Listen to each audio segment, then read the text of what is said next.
Hello students, welcome to online classes ABN and PRL College of Science, Kovuru.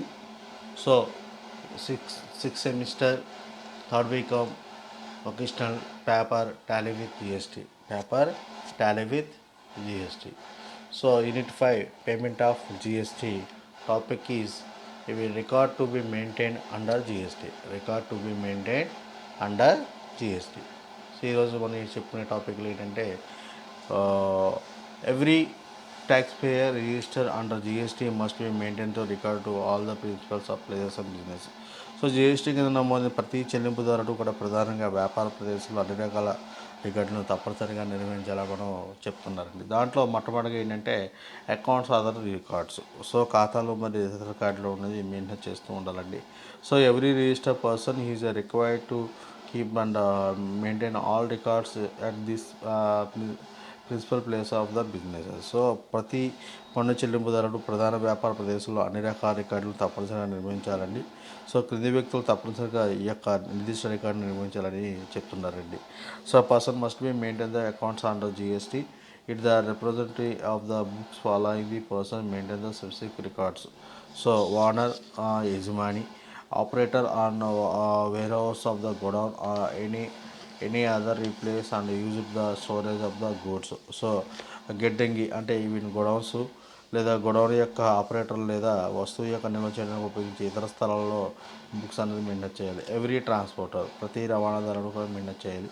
Every registered person whose turnover during the a financial year excess the prescribed limited 2 crores will get the his accounts audited by a chartered account or a cost of accounts. So ఒక ఆర్థిక సంవత్సరంలో 2 లక్షల కంటే 2 కోట్ల కంటే ఎక్కువ turn over గల నమోదు గల వ్యక్తులు చార్ట్ అకౌంట్ లేదా కాస్ట్ అకౌంటెంట్ ద్వారా ఖాతాను ఆడిట్ చేయవలసి ఉంటుందని మనం చెప్పచ్చండి. అలాగే ఇవి record most maintain to order GST కింద నిర్వహించవలసిన రికార్డులు ఏంటి అంటే ఇవి ప్రతి నమోదైన వ్యక్తి కూడా ఈ క్రింది రికార్డులు తప్పనిసరిగా నిర్వహించాలండి. అవి ఏంటంటే every registered person must be maintain records of even production of manufacturing of goods, వస్తువుల ఉత్పత్తి లేదా తయారీ, inwards and outwards of supply of goods and service of both, వస్తువులు సేవల యొక్క అంతర్గత మరియు బాహ్య సరఫరా, అలాగే స్టాక్ ఆఫ్ గూడ్స్, అలాగే ముగింపు సరుకు, input tax create available,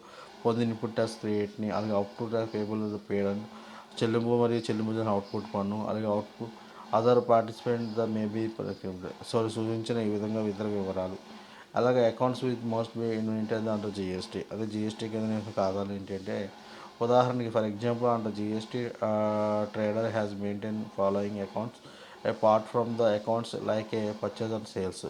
so మనం చూసుకునేప్పటికి ఏంటంటే కొన్ని ఉదాహరణకి కింది కూడా ఈ కింది ఖాతాలు నిర్వహించాలండి. అవి ఏంటంటే input IGST account, output IGST account, input CGST account, output CGST account, input SGST account, output SGST account, electronic cash ledges, అలాగే ఎలక్ట్రానిక్ నగదు ఆవర్జన కూడా మెయింటైన్ చేస్తూ ఉండాలండి.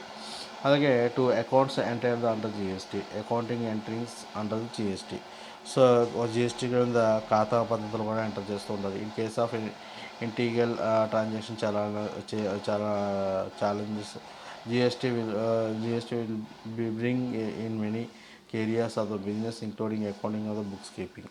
ప్రారంభ బదిలీ అలాగే సవాలు ఉన్నప్పటికీ జిఎస్టీ అకౌంటింగ్ మరియు బుక్ కీపింగ్ సహా వ్యాపార అనేక ప్రాంతాల్లో స్పష్టత తెస్తుందని మనం చెప్పచ్చండి. అలాగే ఇవి electronic cash and credit ledges, అలాగే ఎలక్ట్రానిక్ నగదు మరియు క్రెడిట్ ఆవర్జన కూడా మెయింటైన్ చేయాలి. Every register tax pair will be have 3 ledgers under GST which will be generated automatically at the time of the register and will maintain to electrically. So ఇవి ఈ యొక్క GST పన్ను చెల్లింపు కొరకు ప్రతి నమోదు లేదా జిఎస్టీ చెల్లింపు పోర్టల్లో 3 ఆవర్జనలు నిర్వహించాల్సి ఉంటుంది. ఆ 3 ఆవర్జనలు కూడా మనం 3 కింద డివైడ్ చేసి ఉంటుందండి. సో దాంట్లో వచ్చేవాడికి ఏబిసి అని 3 కింద డివైడ్ చేయడం జరుగుతుందండి. సో ఏ ఏంటంటే ఎలక్ట్రానిక్ క్యాష్ లెడ్జర్, బి వచ్చరికి ఎలక్ట్రానిక్ క్రెడిట్ లెడ్జర్, సి వచ్చరికి ఈ లైబిలిటీ లెడ్జర్. ఫస్ట్ మనం ఎలక్ట్రానిక్ క్యాష్ లెడ్జర్ అంటే ఏంటో మనం చెప్పుకుందాం. సో ఎలక్ట్రానిక్ పన్ను బాధ్యత రిజిస్టర్ అంటారు తెలుగులో. అయితే ఒక వ్యక్తికి సంబంధించిన this ledger will be serve as an electronic vault the taxpayer will be have to deposit money into has his cash ledger. The money will be utilized make the payment. So GST పన్ను చెల్లింపు కాకుండా బదిలీ GST dealer వ్యక్తికి సంబంధించిన పన్ను వడ్డీ జరిమానా ఆలస్యపు రుసుము లేదా ఇతర మొత్తాలను చెందిన బాధ్యతలు ఇందులో డెబిట్ చేయబడి ఉంటుందండి. అలాగే బి వచ్చేటికి electronic rate ledgers. This input tax rate on purchases will be reflected here under the three categories: IGST, CGST, SGST. The taxpayer will be able to utilize the balance of shown this in this account only for the payment tax, not the interest on payment of etc. So ఈ యొక్క electronic నగదు ఆవద్ద ప్రతి వ్యక్తి కూడా పన్ను వడ్డీ జరిమానా ఆలస్యం రుసుము లేదా ఇతర మొత్తాలకు సంబంధించిన డిపాజిట్లు మొత్తం ఇందులో క్రెడిట్ చేయవలసి ఉంటుందండి. అలాగే థర్డ్ పాయింట్ సి పాయింట్ ఏంటంటే ఈ లయబిలిటీ లెడ్జర్. సో ఈ లయబిలిటీ లెడ్జర్ వచ్చేటికి electronic rate average చూసినప్పటికి ఏంటంటే so this ledger will be show on total liability of a taxpayer after needing of the particular month. This ledger will be auto popular. So ఈ యొక్క ఒక వ్యక్తి form GS2 ద్వారా స్వీయ నిర్ధారణ క్లెయిమ్ చేయబడిన ఇన్పుట్ క్రియేట్ ఇందులో చేయబడుతుందండి. దీన్ని కేవలం పన్ను చెల్లింపు కొరకు మాత్రమే నిర్వహించాలి, అంతేగాని వడ్డీ ఆలస్యత మొత్తాన్ని మాత్రం చెల్లించకూడదని మనం క్లియర్గా చెప్తున్నారండి. అలాగే even period of the retirement of the accounts under GST, period for the returns of under accounts under GST.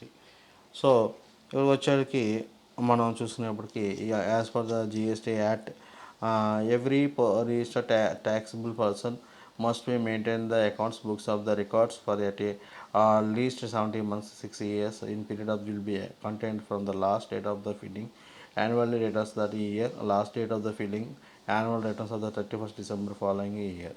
So తప్పనిసరిగా ఈ యొక్క జిఎస్టీ చట్ట ప్రకారం ప్రతి నమోదైన వ్యక్తి కూడా 72 నెలలు అంటే 6 సంవత్సరాల పాటు ఖాతా పుస్తకాలు మరియు రికార్డులు తప్పనిసరిగా నిర్వహించాలి. అలాగే గడువుకాలం వార్షిక రిటర్న్ ఫైల్ చేసిన చివరి తేదీ నుండి లెక్కించబడుతుంది. అలాగే వార్షిక రిటర్న్స్ ఫైల్ చేయబడిన చివరి తేదీ 31 వరకు కూడా ఇది కాల్కులేషన్ చేయబడుతుంది. అంటే మనం అలాగే consequence of the not maintain the proper records. So if the taxpayer fails to maintain the proper records in the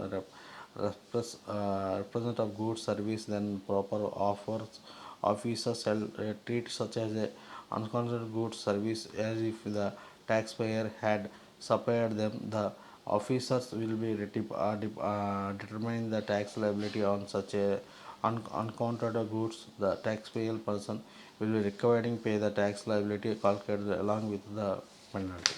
so మనకి సరైన రికార్డులు కానీ నిర్వహించకపోతే పన్ను చెల్లింపుదారులు వస్తువులు సేవలకు సంబంధించిన సరైన రికార్డులు నిర్వహించలేకపోతే పన్ను చెల్లింపు వాటితో సరైన లెక్కలేవని వస్తువులు సేవలు సరైన భద్రతగా వ్యవహరిస్తారని, అటువంటి లెక్కలేవన్నీ కూడా వస్తువులపై పన్ను బాధ్యత అధికారిగా నిర్ణయిస్తారని, పన్ను చెల్లింపుదారుడు పెనాల్టీతో పాటు పన్ను విధింపు చెల్లింపుదారు కూడా ఉంటుంది అని మనం చెప్పచ్చండి.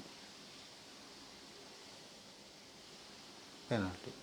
సో ఈ విధంగా ఈ యొక్క బుక్స్ అన్నీ కూడా రికార్డ్స్ అన్నీ కూడా ఈ యొక్క ఖాతాదారుడు అంటే ఎవరైతే జిఎస్టీ ఉన్నాడో ఆ జిఎస్టీ కింద ఈ మొత్తం ఏవైతే రికార్డ్స్ చెప్పుకున్నో ఈ ఎన్ని రకాల రికార్డులన్నీ కూడా మెయింటైన్ చేయవలసి ఉంటుందండి. సో ఈ రికార్డ్స్ అన్నీ కూడా మెయింటైన్ చేస్తేనే అతను ఆ యొక్క జిఎస్టీ సంబంధించిన పోర్టల్లో ఈజీగా చేయగలుగుతారని మనం చెప్పచ్చండి. So thank you students.